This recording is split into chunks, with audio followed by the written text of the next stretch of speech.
We have a reputation of being great travellers, you know, the old OE, but few will have done it by wheelchair. Now, Samuel Gibson did, and when it got too tough, he teamed up with a childhood mate to design and manufacture a wheelchair to help him. It's now being sold around the world. Last night, Samuel Gibson was honoured at the Attitude Awards, our first awards to honour the outstanding achievements of those with disabilities. Matt Chisholm in the Hawke's Bay with a man who, in helping himself, is set to help thousands of others. At 32, Sam Gibson is just 3 foot tall. He's never walked a step in his life. But this affable little champion has definitely covered some country. I've done a bit of travelling through Southeast Asia. After we studied, we went to the US and bought a big old bus and travelled around there for a couple of months and a couple of trips to Europe. And living with brittle bone syndrome, he did it all in a wheelchair. You get some interesting reactions from people that you meet. There's lots of challenges. Challenges probably quite unique to being in a wheelchair or with brittle bones, but I wouldn't say it was tough. It was hugely enjoyable. The highlight in a hugely enjoyable OE, meeting Canadian nurse Jennifer Tom. There's really one main tourist route through Laos, and it's on a river. And Jen and I were on the same river boat, and I guess stuck with each other for a couple of days. We became quite good friends, and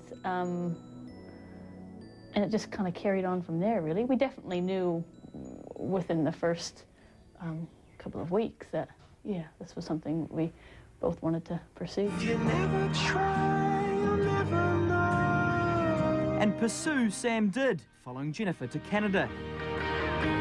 And while this hardy little traveller coped with the conditions, his old wheelchair didn't. It didn't handle the snow too well. And when you're vertically challenged and have broken about 50 bones in just a short life, a fixed height chair without suspension isn't much chop. So 6 years ago, it all began.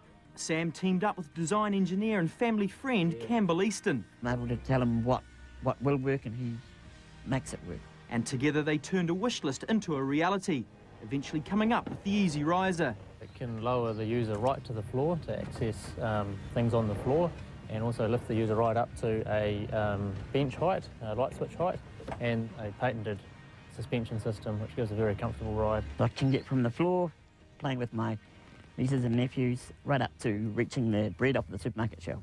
Started marketing it in the States, and we're due to launch it in Europe in the first quarter of next year. There was one girl in Australia who bought one of the chairs, and Jen and I have seen firsthand the difference it's made to her, and it's just huge. She's a different person to who we first met.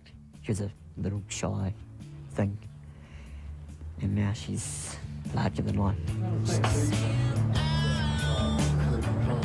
In terms of sales potential, Permobile, our distributor, estimates from 350 to 500 chairs a year. It is very satisfying to see them going out by the container load. I certainly know the difference it's made to my life, and thinking of others knowing that same benefit is very exciting. And not only has this financial administrator been successful with the chair, he also got the girl. Were you apprehensive at all about getting into a relationship with him? As far as a disability, no. Marrying Jennifer back in 2002.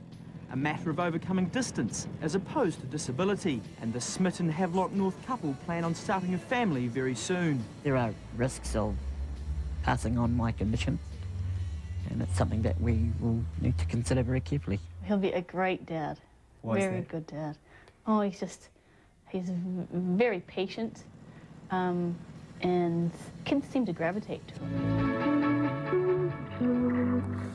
Congratulations on the award, Sam. That's New Zealand Close Up.